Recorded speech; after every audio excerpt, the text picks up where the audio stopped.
accélérer, faut que tu y penses d'avance.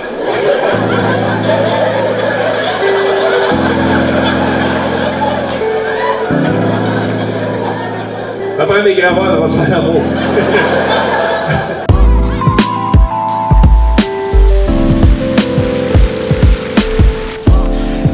Je suis avec Étienne Dano. Oh yes! Ouais. Qu'est-ce qu'on s'en va faire à soir, Étienne? On s'en va à Terrebonne, au théâtre du Vieux Terrebonne. Puis après, on revient au bordel. Puis je vais présenter un numéro sur la soirée de 22h. C'est chaud de 22h. Fait qu'on te suit, on va aller faire, on va faire de l'humour. Ouais, de la route surtout. On retourne, ouais, faire de la route. On retourne à Terrebonne, puis après ça, on revient au bordel. Ah, exactement. Bon, je te suis, mon cher. On s'en va là.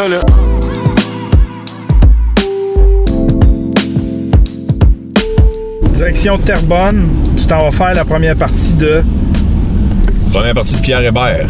Pierre Hébert. Un de mes grands chums que j'ai connu quand j'animais au Saint-Cyboire dans le temps. OK. Ouais, lui, il a fini l'école d'humour, il est venu commencer à jouer, puis ça a connecté. On est allé jouer au golf, il tripait sur le golf, moi aussi. Puis, on est devenu chum, puis là, Pierre, tu sais, tout le monde a un chemin différent, tout le monde... Pierre, ses affaires ont bien été, c'est un gars très travaillant, un gars très discipliné. Puis quand il a commencé son deuxième show, après sa première, moi, j'y ai parlé que je voulais autoproduire le mien. Puis il a dit, Étienne, si tu veux, comme vitrine, je t'offre de venir faire ma première partie. Ah, wow! Là, t'es en train de rouler ton... C'est ton combienième deuxième show? C'est ton deuxième show? Ouais, je le finis, là. Tu finis la tournée? Ouais, je me suis autoproduit 40 soirs que je me suis autoproduit. J'arrête. OK. Mais 40 soirs pour un gros humoriste au Québec qui rirait de moi. C'est juste ça que j'ai fait moi en rodage 40 soirs. C'est ça qu'il y a certains humoristes qui me diraient. Ouais. Mais moi, je suis très heureux de ça. Je suis très fier. Puis en 40 soirs, je vais avoir fait plus d'argent qu'en 100 soirs avec mon premier one-man show. Ah ouais? Ouais. Mais je vais avoir mis du jus de bras en calvaire. Ah ouais? Parce que là, tu t'autoproduis. Puis. Pour vrai, c'était pas mal plus tough que je m'attendais. Toi, tu le sais, hein, parce que t'es dans le milieu de l'humour, là, mais quand il y a un spectacle qui va jouer dans la salle d'une ville, comme à Terrebonne ce soir, c'est pas Pierre qui a dit « m'en va jouer à Terrebonne ». C'est son booker qui a appelé la ville de Terrebonne et a dit « est-ce que vous prendriez le spectacle de Pierre dans votre salle? » Oui. OK, maintenant, négocions. C'est pas Pierre qui dit « je m'en vais là ». À part dans les grosses villes, des fois comme Montréal ou Québec. Mais la plupart du temps, c'est un diffuseur qui a des critères à respecter, qui a des subventions municipales, provinciales, fédérales, qui dit, moi, je suis obligé de prendre tant de shows de danse, tant de shows de théâtre. Puis l'humour, ben ça fait pas partie de mes critères. OK. Fait que moi... Souvent exclu des critères? L'humour? Ouais. Tout le temps. Ah ouais? On n'a pas le droit d'avoir de subventions, ça. Parce qu'il y en a 15 qui sont millionnaires. On n'a pas de subvention parce qu'ils disent l'humour va tellement bien. T'sais. Ah ouais? Ouais. Puis je me plains pas, là, je gagne bien ma vie, puis je suis content, je suis heureux. Mais tu sais, c'est pas mal plus tough.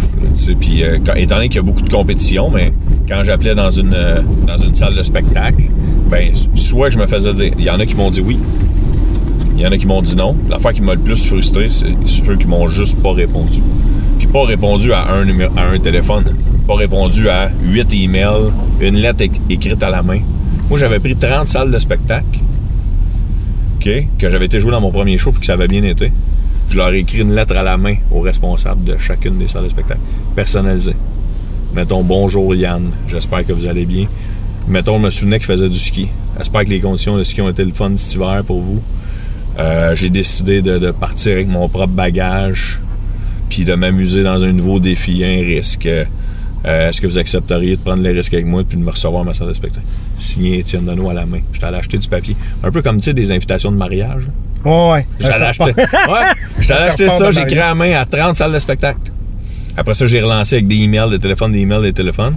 Puis sur ces 30-là, il y en a une dizaine qui, non seulement m'ont pas dit non, ils ont jamais osé me répondre. Ah, shit. Ouais, c'est ça qui m'a frustré le plus. Puis là, il y en a qui m'ont dit, ouais, mais ils sont pas mal occupés. Moi, je comprends, tabarnak. Mais fais juste écrire NON à mon email send. That's it, je veux même pas savoir, juste le respect que tu me répondes non. Ouais. J'y connais tes raisons, anyway. Ouais, puis ils doivent avoir un copier-coller de... Ah ouais, sûrement. Tu sais... Ben oui, sûrement. Y a-tu des fois, tu te dis, calé, j'ai tout fait, tu sais, j'écris tout un numéro, pas un numéro, j'écris tout un spectacle pour 40 représentations. Tu peux-tu le réutiliser ailleurs? Tu peux-tu... Ben ouais. Je vais mettre des numéros, je vais mettre mon show sur iTunes. OK. Mettre mon show sur iTunes. Tu fais la captation? Ouais, j'ai pas le budget de visuel, juste le son. OK. Juste le son, ça, j'avais le budget pour ça. Puis je prends des séquences du show, puis j'en fais des numéros que je présente dans les soirées. Mettons des bouts, je fais en première partie Pierre Hébert. Des bouts, je vais essayer de présenter dans des galas, des galas à Québec, mettons, au Juste pour rire, ou des festivals en région. OK. Mon stock est pas mort. Mais moi, 40, je suis bien heureux avec ça. Ah ouais? J'aurais aimé ça le jouer bien plus, là, c'est sûr que... Et je te mentirais si j'aurais aimé ça le jouer 200 fois puis vendre 100 000 billets, là, tu sais. Ouais. Tu sais, mais je suis content des 40 fois. Il y a peut-être un soir que ça a été plus mollo que je m'attendais, mais sinon, tous les autres soirs, j'ai trippé ma rate. T'as-tu fait l'école de l'humour? Non. T'as pas fait l'école de l'humour? Toi, t'as commencé en humour? Non, j'ai été refusé 2 fois. Ah ouais? Ouais, je le dis tout le temps parce que je me suis déjà fait dire par quelqu'un de l'école de l'humour, hey, pourquoi t'es pas venu? Mais comment t'as commencé de base ce métier-là, tu sais? Mon premier show, je l'ai fait dans un comedy club anglophone qui s'appelait le Comedy Zone. OK? Et c'est une soirée d'humour qu'il y avait au centre-ville de Montréal, dans un vrai comedy club, qui était dans un hôtel. Ça, c'était en quelle année? 2003. 2003? Ouais. Puis, fin 2003. Non, 2003. Puis, les mercredis soirs, ça s'appelait les mercredis stand-up debout. C'était Michel Sigouin. Tu connais ça? Michel Sigouin, c'est un auteur. Michel Sigouin, c'est le premier qui m'a présenté. Il y a une soirée d'humour là, les mercredis. Puis après avoir joué une couple de fois à cette place-là, puis des fois, j'asseyais des heures. Tu sais, j'étais allé 4-5 fois, puis des fois, je te dirais, avec le recul, il y a une fois que ça a bien été, puis les 4 autres fois, je me suis cassé les dents solides. Tu sais. OK. Mais pareil, donne une chance pareil, parce que moi, j'ai une gragnole, j'en ai plein de monde. Les autres, ils avaient de la misère à avoir du monde dans leur soirée. OK. Fait que moi, quand je venais, même si j'étais mauvais, j'amenais plein de monde, ça faisait vendre de la bière, ça faisait vendre des tickets. Tu sais. Fait que, un moment donné, ça a fermé, ce bar-là. On l'a appris du jour au lendemain. Puis un gars qui j'allais à l'université, qui s'appelle Alex, lui, il était gérant du pub Saint-Cyboire dans le temps. Puis il m'avait dit, Étienne, j'ai le mandat d'essayer de faire connaître le pub Saint-Cyboire, puis on aimerait ça faire une soirée d'humour. J'ai dit, quel soir tu vas faire ça? Fait que là, il me dit, les mardis, j'aimerais ça que ce soit les mardis, pogner des étudiants qui finissent leur journée au Cégep du Vieux ou à l'UQAM, qui débarquent à 9h le soir après leur journée d'études, parce qu'à l'UQAM, les cours finissaient à 9h. Fait qu'on commençait le show à 9h15 pour laisser le temps aux étudiants d'arriver. Puis là, on a fait ça. Alex, le gérant de la place, Junior Girardeau, puis moi, on a fait ça à perte les 2-3 premiers mois. C'est quand même assez tardif. Je pensais que tu étais un humoriste genre des années 94, 95. Fait qu'après ça, tu sais, ça n'a pas été longtemps après que tu as pogné des contrats, la Cota, tout ça, là, tu sais, là. Ça, c'était... Vrai Cota, c'était 2009-2010. Fait que moi, c'était l'école de l'humour un peu pour moi, mon Saint-Cyboire. OK. Parce que j'ai animé 150 soirées en 3 ans. Oh, quand même. Ouais. On arrêtait juste à Noël. Ça, tu peux-tu finir par en vivre? Tu peux-tu finir par payer des billes avec ça? Je sais pas comment je faisais, mais... on réussissait, mais on était 3 dans un 5,5 dans Villeray. Jarod de Ben et Jarod, tu connais-tu? Ben oui. Ben et Jarod? Bon, Jarod, c'était un de mes colocs. OK. Il m'a aidé beaucoup, lui, au début. Parce que moi, j'étais perdu un peu sur comment écrire des textes. Ça, je sais pas si j'ai le droit de te le dire, mais il m'avait imprimé ses notes de cours de l'école de l'humour. Ah ouais? Ouais. Je les ai encore. Ah, c'est bien drôle, Je les ai ça. encore chez nous. Hein. Tu sais, ça doit être stressant de dire, ben, je vais juste faire de l'humour. J'ai pas de plan B. Tu sais, t'avais-tu un plan B? Tu travaillais-tu ailleurs? Moi, j'étais intervenant avec les ados. OK. Ouais. J'ai été intervenant avec les adolescents jusqu'en 2006, à peu près. Après ça, je travaillais dans un bar 2007-2008. Je travaillais dans un bar dans le Vieux-Montréal. La Queue Leu, ça s'appelle. Puis ça, c'était 2 soirs par semaine. Puis le reste du temps, je faisais de l'humour. Tu faisais quoi? T'étais barman? Non, je suis animateur. Animateur. Genre, hey, la gang! Première personne m'amène à une brassière mauve puis un condom bleu. Je gagne une bouteille de mousseux. Moi, j'ai commencé à faire de l'humour à temps plein quand j'ai gagné en route devant mon premier gala Juste pour rire en 2009. À partir de ça, là, j'ai gagné, mettons, au printemps. Ben, à l'automne, je vivais de l'humour. Mais OK. je fais de l'humour. Je gagnais 22 000 par année, puis j'ai réussi à tout clairer. Là, mais moi, j'étais juste content que c'est des jokes qui me faisaient vivre qui me faisaient payer mon loyer puis mon électricité.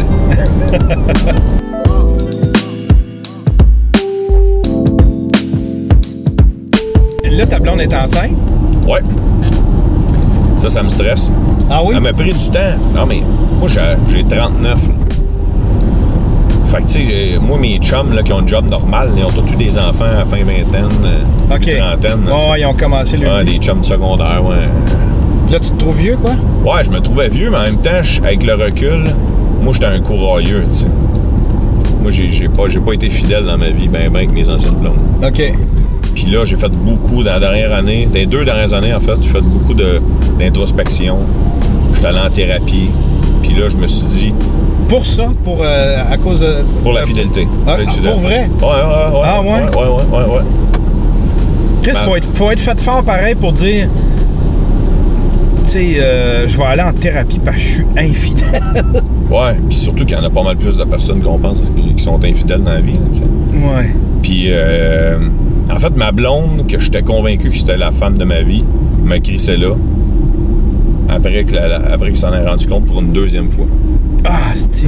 Fait que là, j'ai fait, là, j'ai perdu la femme de ma vie. Il faut que j'aille demander de l'aide, Chris. Je veux pas...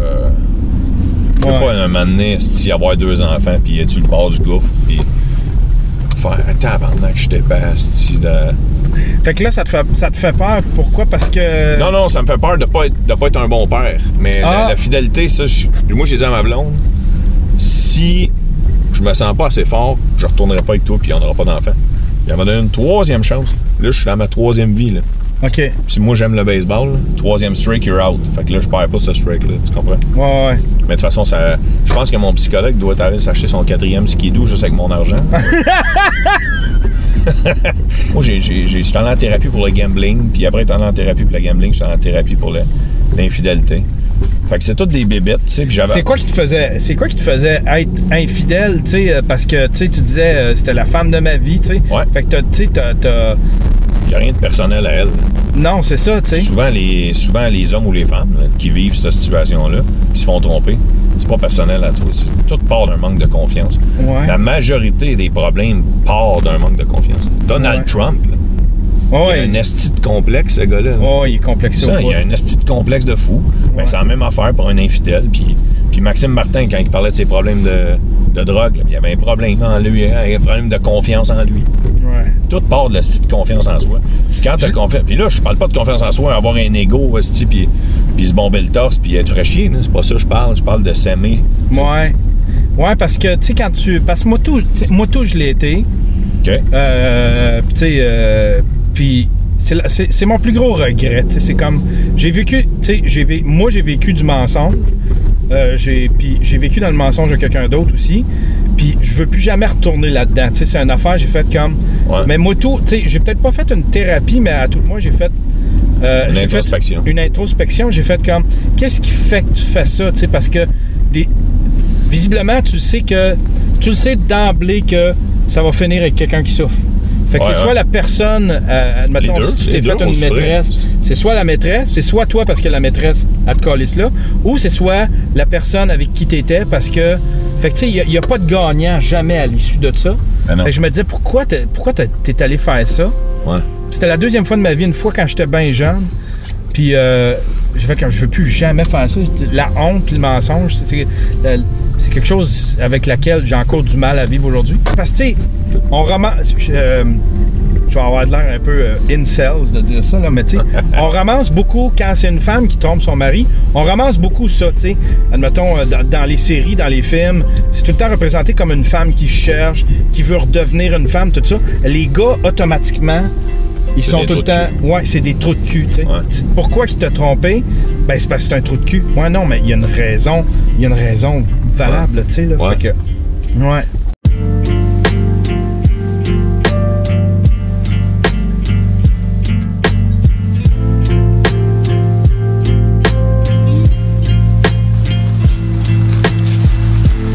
Les gens vont se demander en esti pourquoi je filmais.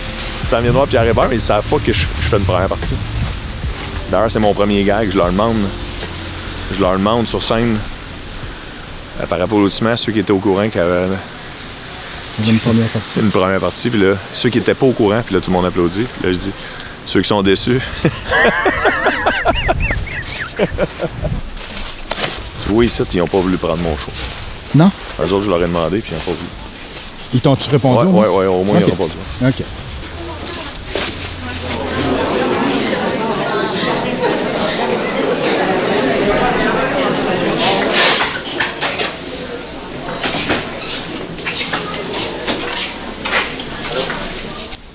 Bébé! Hey! Non, je vais pas le ramener. C'est Salut Yann. Pierre! Ça va, mon bonhomme? Ça va bien, connaissez? toi? Ouais. Ouais. On se connaît. Il reste combien de temps? C'est ça que j'ai à dire. Il reste combien de temps? Tu sais quoi boire? Non. Chris, c'est bien cool, c'est ça les loges? Ça, c'est comme le salon vert. Ah ouais, hein? Ouais. Puis les gens de vraies loges. On dirait une affaire de maison de retraite. Oui, oui. Puis ici, t'as pas le droit de fumer du pot. Ils précisent. Ah ouais? Ouais. Ah! Fait que je pense qu'ils ont pas de groupe rap. C'est ce que je comprends. Pas le droit de rap. T'as bon. Salut Pierre, ça va? Ça va très bien quand même? Ouais. Excuse-moi, on m'a donné une main gauche. Non, pas toi. Yeah. C'est Yann. Salut Yann, ça va? Salut, enchanté. T'es le technicien? Ouais, technicien de son Technicien. en remplacement aujourd'hui. Ah, Yann cool. s'en est sorti de la rue depuis 2 ans. Qui ça, moi? Oui, toi? Oui. T'es sorti de la rue, il y a eu... J'ai parlé de ce qu'on s'était rencontrés, toi puis moi. Ouais. Vous êtes la même version? Ben, on s'est rencontrés au Saint-Cyboire. Ouais, c'est ça. On s'est rencontrés au Saint-Cyboire, puis on tripait les deux sur le golf. Chris, c'est très ça que j'ai dit. Sacrifice. Ouais, et le plus dur au Saint-Cyboire, c'est au début, c'est d'avoir des spots parce que c'était comme l'ancêtre du bordel, dans le sens que tout le monde voulait aller roder là, puis c'était comme la place à être vue. Puis c'est Junior dans le temps qui bouquait. Ouais. Puis là, tu me disais, dis-moi, si jamais tu veux venir, moi, on va faire ça un peu plus vite. C'est ça? Ouais, puis ça m'aidait à avoir des spots plus vite au C'est drôle. bordel. Pas au bordel, mais au Saint-Cyboire. Puis à ce temps, c'est toi qui me fais faire ta première partie. Ouais. Ouais, fait qu'on est quitte. Retour à balance.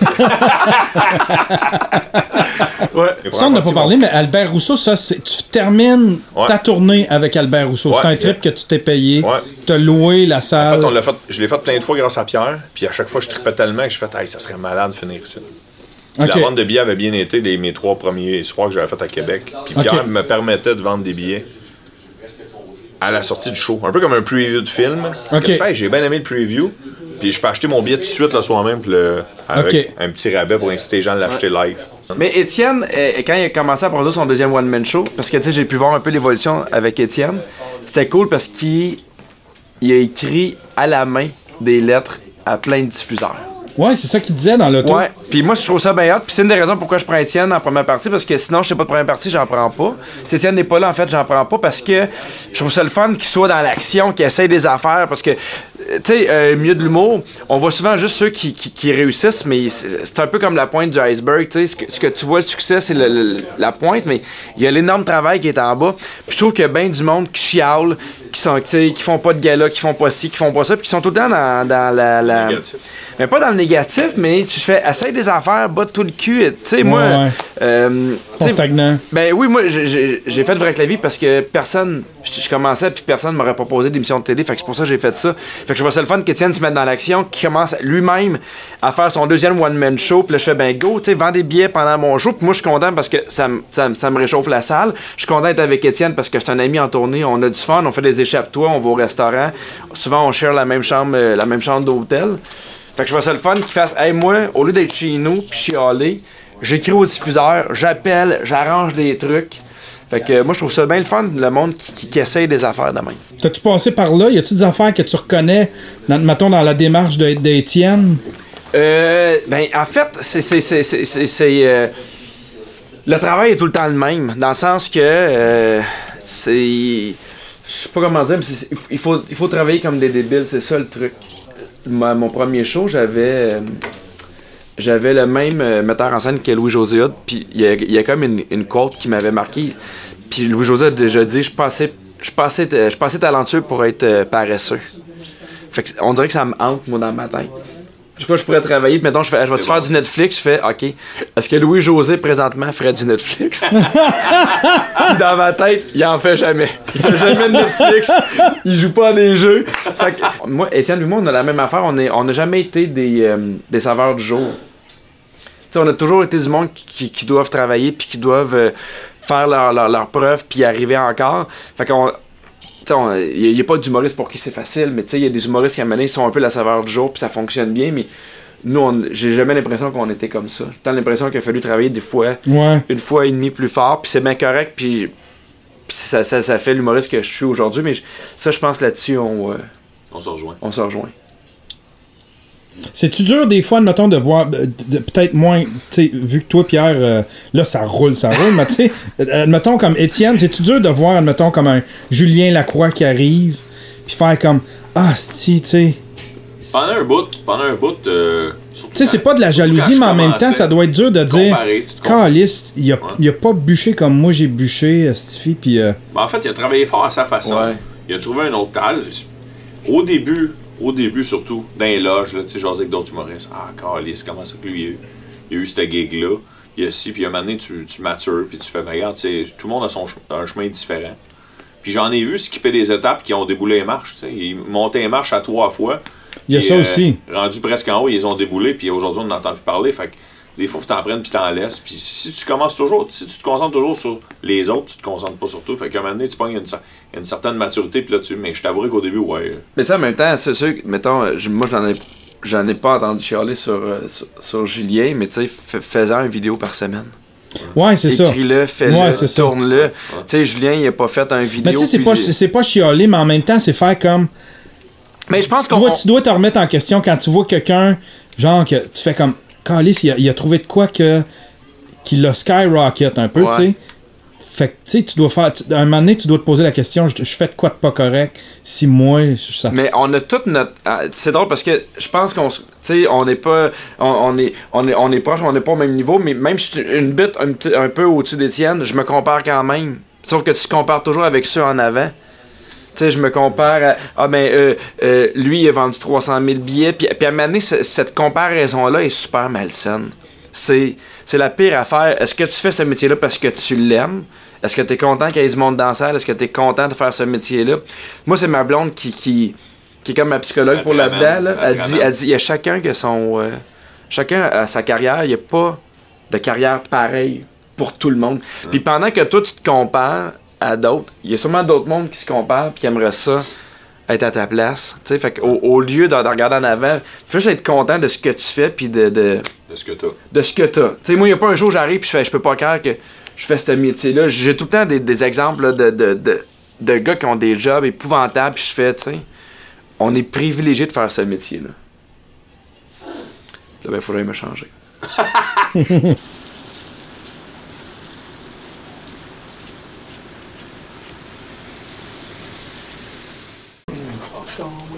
On s'en va dans les coulisses, si tu veux. Ouais. Tu sais. Je te suis. On s'en va te rejoindre? Tantôt.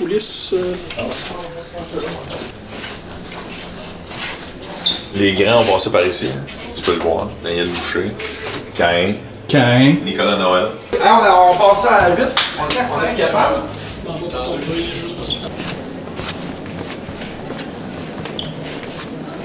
Puis ce qui est aussi révélateur d'un show, c'est le murmure avant. Ouais, c'est vrai. Étienne, on va toujours voir en arrière, puis là, on l'entend d'ici, que c'est bruyant. Fait que quand le monde est bruyant, le monde est de bonne humeur, le monde a de l'énergie. Fait qu'on sait que ça va être un pas pire show. Ouais. Là, on est sur scène. Ça, c'est le rideau qui nous cache du public. C'est ça le murmure que Pierre parlait. Okay. Moi, je joue devant le rideau parce que Pierre veut pas dévoiler son décor pendant moi. OK. Fait qu'il y a un genre de 4-5 pieds entre le rideau et le bout de la scène. Moi, c'est ça ma piste de travail pour ce soir.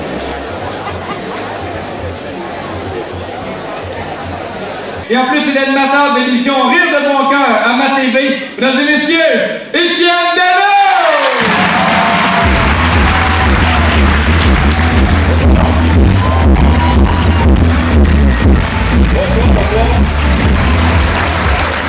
Bonsoir, vous allez bien?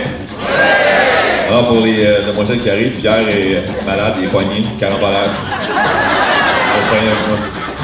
Bonsoir, avant de commencer quoi que ce soit, j'aimerais ça savoir par applaudissement les gens qui n'étaient pas au courant qu'il allait avoir une première partie ce soir.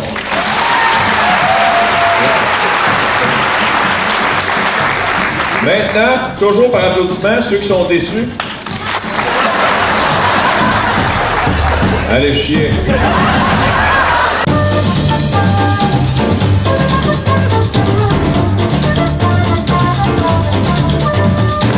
L'autre jour, il y a un de mes chums qui a parlé de ses problèmes de dysfonction érectile. J'ai fermé ma gueule.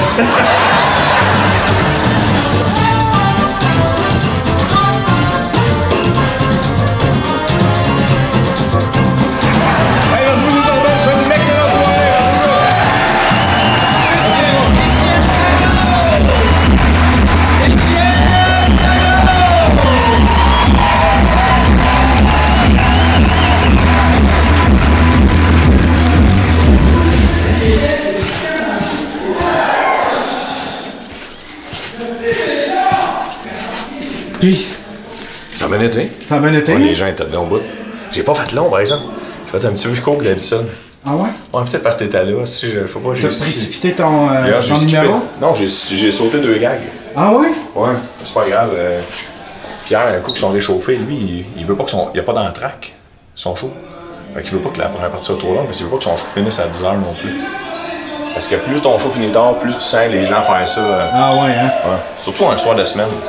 Les gens étaient dedans, Christy. Ouais, ouais, il était bon. Ouais, vraiment ça. Il était quasiment trop dedans. Ouais, ouais. Je suis venu 2 fois dans la même semaine, ça va prendre 2 ans avant que je revienne.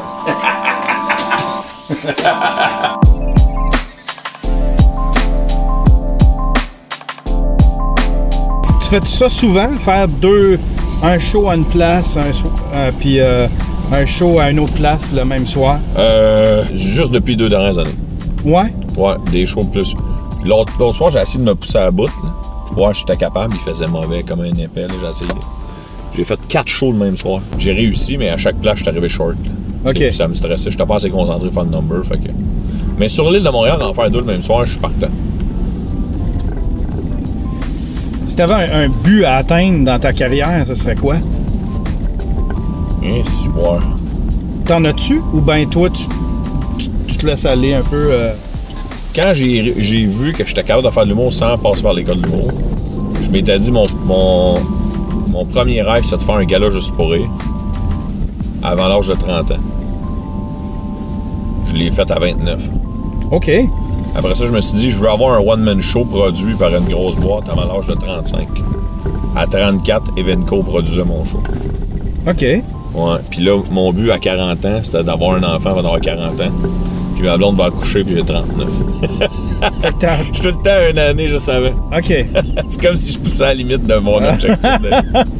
Mais j'ai pas d'autre objectif. En fait, mon autre rêve, c'est avant 45 ans, c'est d'être millionnaire. Comment? Ça le dit pas dans l'histoire. Mais mon rêve, c'était d'être millionnaire avant 45 ans. Mais ça, c'est mes étapes. 30, 35, 40, 45. Puis j'ai réussi les 3 premiers. Mais tu vas me dire, c'est le plus tough, c'est là qui me reste, là?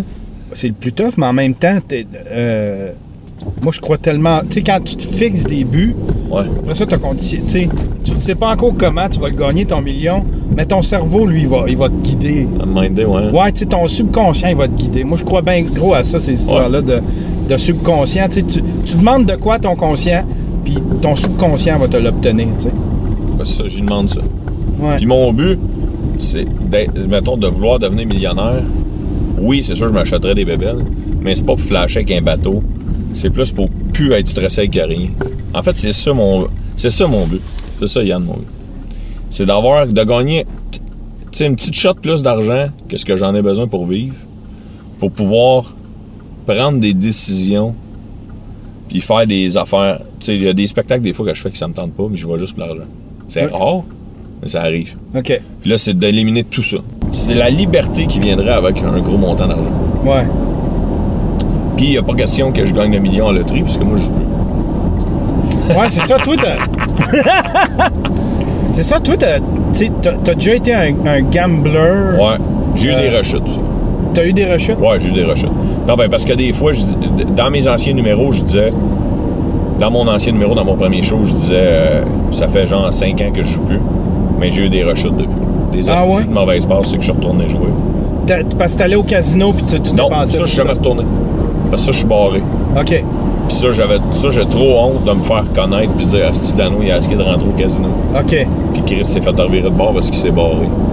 Fait que tu jouais où? Tu jouais dans des petits bars? Des bars, ouais, ça fait vraiment. T'as-tu déjà eu une rechute depuis que tu l'as dit à sous-écoute? Je ne l'ai pas dit dans le plus récent avec Martin Vachon.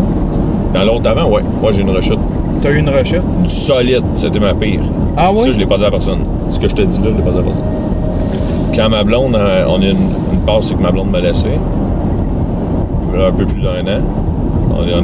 On était séparés 2 mois. J'ai pogné le fond du baril, là, je savais plus quoi faire. J'étais décollé, c'est tout. Il n'y a plus rien qui m'allumait, même pas l'humour. Puis, asti, tabarnak. On va te le dire, je suis allé... tu vas me trouver hardcore en Christ. J'ai embarqué dans mon char, j'étais allé en Ontario. Parce que moi, je suis barré des casinos du Québec. Puis, j'étais allé jouer dans un casino en Ontario.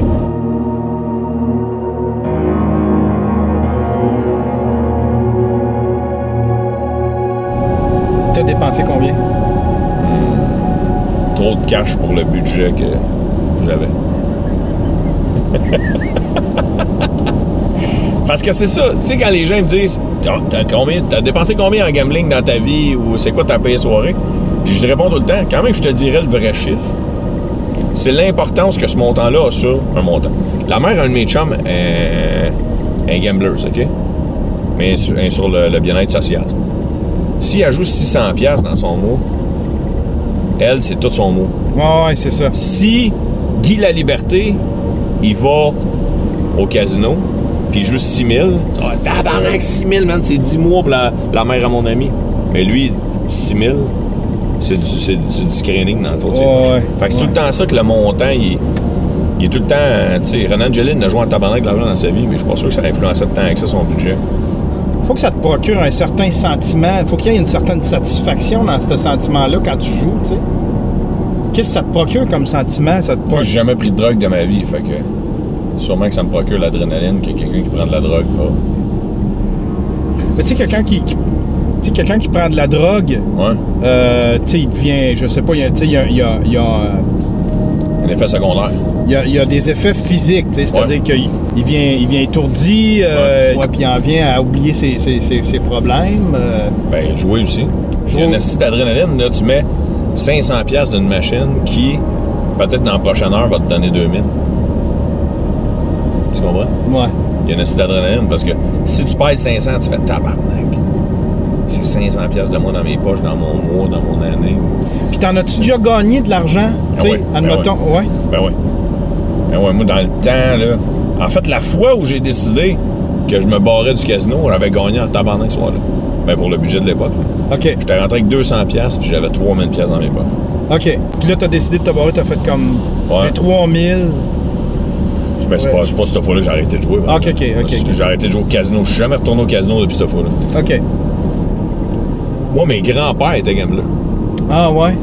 Mes grands-pères... Ça peut être héréditaire, ça? Ben, c'est ça. J'en avais demandé ça à ma thérapeute, puis elle a dit non, c'est pas héréditaire d'un gène, mais l'exemple, inconsciemment, tu sais, on singe nos parents, on singe notre entourage, ben ça peut être une conséquence, mais c'est pas de l'hérédité. OK.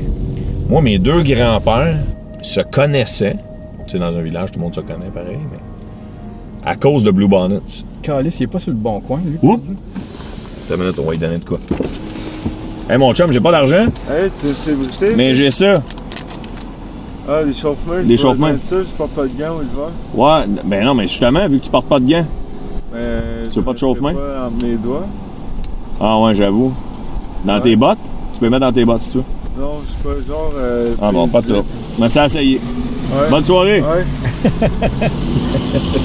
Ah, ça, je me traîne à cause de sous-écoute où Mike Ward disait, moi, j'achète des cartes. Dans un épisode de Mike Ward sous-écoute, Mike Ward, il dit, moi, j'achète des cartes cadeaux au Subway. Puis je les donne aux itinérants. Comme ça, je le sais que c'est pour aller s'acheter de la bouffe. Tu te souviens-tu qu'il y a déjà dit ça dans un podcast? Ouais. Mais à cause de lui, je me suis dit, hey, au lieu de leur donner de l'argent, moi, je me sens tout le temps mal. Au lieu de leur donner de l'argent, je me sens, qu'est-ce qui pourrait les aider l'hiver? Ouais. Puis là, j'ai acheté plein de chauffe-main au Canadian Tire en spécial. C'est bien cool, ça. Fait que là, quand il fait fret, là, en soir, il fait pas si fret que ça, mais quand on gèle le cul, ils sont contents. Il y a juste un moment donné, un gars, il s'en allait le manger, puis là, je fais « Hey, non, c'est pas de la bouffe! » Et là, j'ai pas ri de lui, mais ça m'a surpris, puis là, à chaque fois, à cette heure, je demande avant de leur donner, tu sais quoi? Ouais. Faut pas que le gars, il se le crise dans la gueule, puis là, j'ai une mort sur la conscience. Puis que, ben, pas moins qu'une mort sur la conscience, que le gars meurt, puis qu'après ça, j'ai une mort sur la conscience. Tout ça serait triste. Une bonne action qui veut mal, c'est plate en estime. Chris Mazan. Il mange son chauffe-main.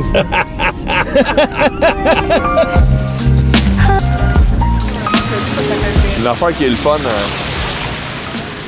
au bordel, là, qui est dans le pub du quartier latin, tout le staff.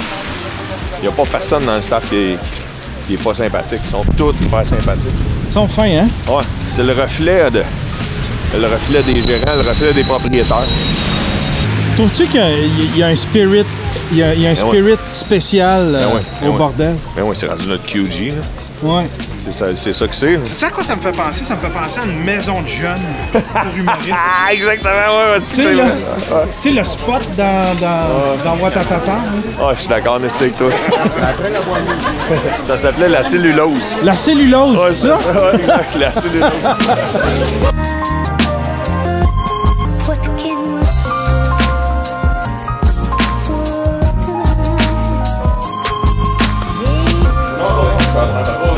Oui, effectivement. Ça prend du On s'entend que il va jouer même les deux comédies sérieuses. Bonjour, guys! Qu'est-ce qui se passe? Ceux-là, ils ne connaissent pas. Tout ça, c'est beau. J'ai jamais connu mon père. Il n'y a jamais un esti de bonhomme qui se pointe à Noël. Il y a 8 de mes chums qui ont disparu le soir du bal des finissants.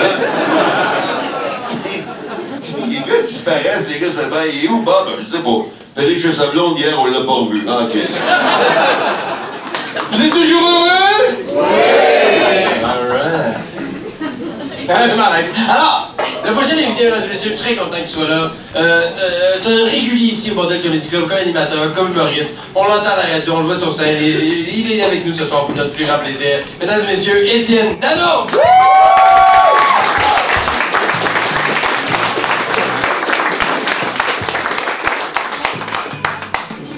Bonsoir. Vous allez bien? Oui. Bon, ben, l'applaudissement pour Simon Delille.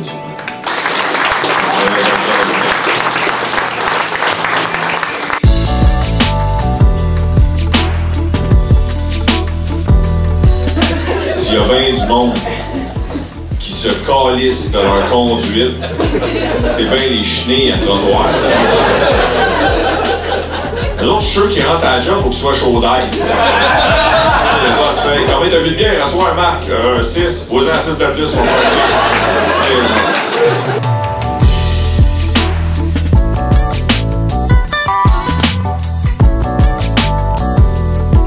Les autres, le public, en peu, j'adore, j'embrasse sur tous les sens.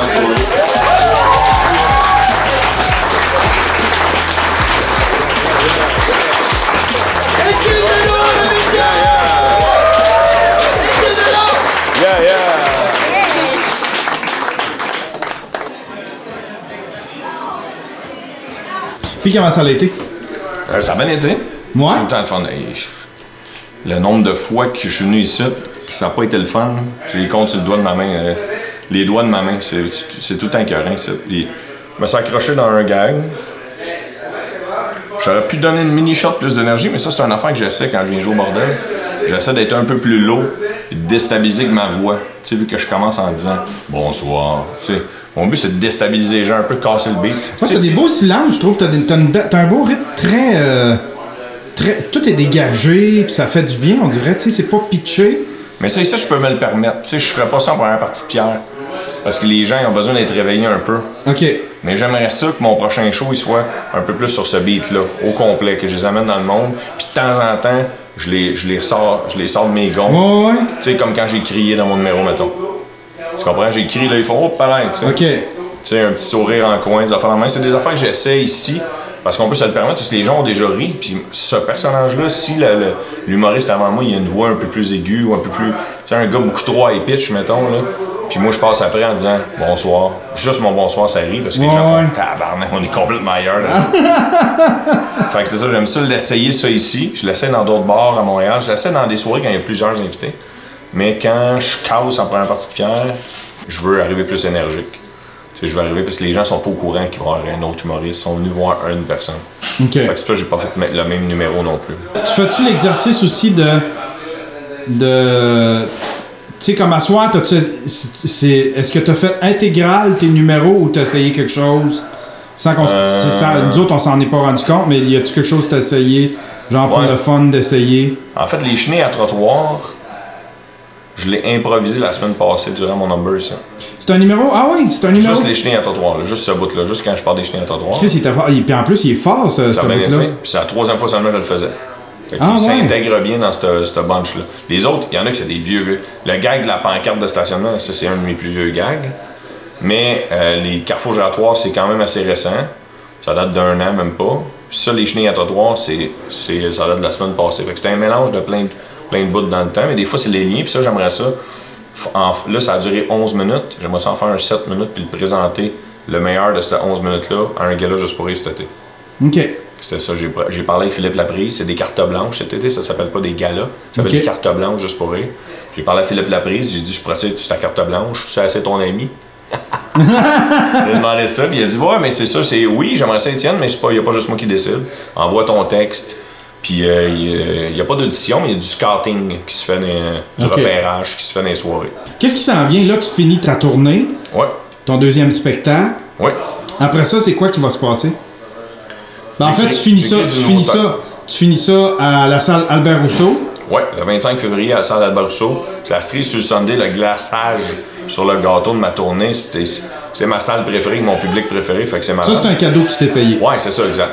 Je sais pas, même s'il y a beaucoup de billets vendus, le break-even il est élevé, fait que même si je fais pas d'argent, le cadeau ça va être le party. Je vais en faire un peu, mais même si j'en fais pas beaucoup, le cadeau ça va être le party. Puis après ça, ben là j'ai commencé à écrire un troisième show. Ah ouais, ok, t'es déjà en écriture. Ouais, que j'aimerais ça, comme je te jasais tantôt, que ce soit un peu plus près de moi, qu'il y ait un peu plus de fond, sans vouloir recycler, sauver l'environnement. Ok. Dites pas si sans être moralisateur, tu voudrais tu pousses un peu plus à la réflexion. Ouais, exactement, c'est la meilleure phrase. J'aimerais pousser à la réflexion et que les gens, c'est un peu comme un doggy bag, amène la réflexion avec toi. Ouais. Puis peut-être, tu sais, juste brasser à la soupe un peu, tu sais, voir. Check, il n'y a pas juste des alphabets dans ta soupe, il y a aussi des légumes, il y a aussi du bouillon, il y a du poivre, tu sais. C'est un désir d'avoir plus d'impact ou c'est parce que toi, t'es rendu là dans ta vie? Moi, je suis rendu là, quarantaine qui s'en vient. Toute l'introspection que j'ai faite dans les dernières années sur moi, mon enfant. J'aimerais ça qu'un jour, mon enfant me voit en show et qu'il dise « Ah, OK. » Je sais pas, là, c'est un espoir, mais tu sais, « Ah, OK. C'est ça qu'il veut dire mon père quand il dit telle blague. » Ou qu'il s'est peut-être pas assez vieux pour comprendre, mais quand j'arrive chez nous, j'y explique un peu la mini subtilité qu'il y avait dans mon texte. Puis, c'est quelque chose à laquelle tu as pensé, tu sais, quand tu as su, admettons, que ta blonde était enceinte, c'est quelque chose à laquelle tu as pensé, c'est comme, OK, là, c'est là que mon legacy, tu sais, tout ce que j'ai laissé derrière, tu sais. Exact. Tu sais, comme moi, tu sais, si mes enfants me Google, ils vont trouver des affaires, tu sais, mais, tu sais, si, admettons, un enfant, il essaie de retracer ton passé, tu sais, t'as-tu pensé à ça, tu sais, genre? Oui, j'ai pensé, mais j'ai pensé, comment je pourrais peut-être mettre l'humour. Salut Martin. Comment je pourrais mettre l'humour dans l'éducation de mon enfant? OK. Des fois, je passe du temps avec mes nièces qui ont 5 puis 7 ans. Puis, j'essaie de leur faire passer des messages, mais par l'humour. Ou des fois, j'ai fait rire, puis après ça, je leur dis, hey, gars, ça c'était drôle, mais ça c'est pas drôle. Tu sais, genre, j'ai comme si je m'étais rodé un peu sur mes nièces. OK. Je te souhaite bonne chance. Pour Albert Rousseau, on va souhaiter que tu remplisses ça, cette salle-là. Puis je vais essayer de m'arranger pour être là. Puis deuxièmement, ben, pour toute la suite, le troisième show, puis le bébé qui s'en vient. T'es super fin, Yann. C'était cool de te suivre, mon cher Étienne. C'était vraiment nice. Arrête. Ouais. Le plaisir fut pour moi. Ah, ça m'a permis de retourner à Terrebonne. Hey, c'était bien cool, mon Étienne. Ah ouais, on a une petite tape dans les cœurs.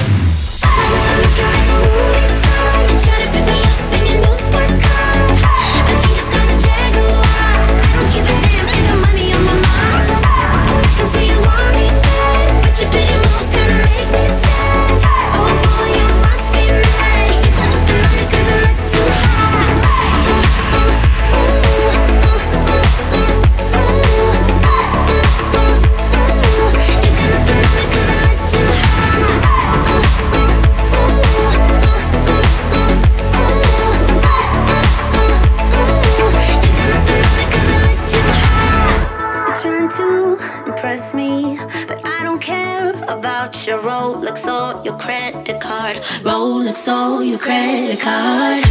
Still you won't quit trying to be cool, so here we go.